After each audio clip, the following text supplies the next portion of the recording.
As the saying goes, history repeats itself. Trends are often coming in and out in a cyclical manner, but have you ever wondered when or where some of these trends start? History, my creative friends.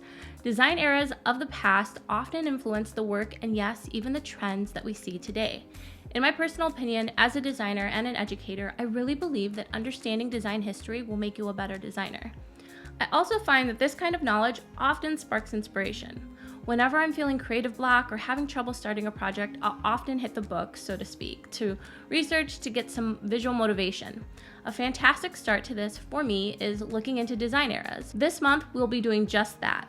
I wanted to share a mini-style course for those of you looking for inspiration to get those creative juices flowing and get some visual inspiration in front of you. We're going to be exploring 10 design eras in just about 10 minutes, and in the end, you'll be tasked with designing a postcard in any program of your choice in the style of your favorite era, keeping in mind the defining characteristics of that era. This course is catered to learners of all levels and for anyone interested in design history. It's also created for those looking for insight and inspiration from design eras that influence modern work today. I'm looking forward to getting inspired with you today. Let's get started.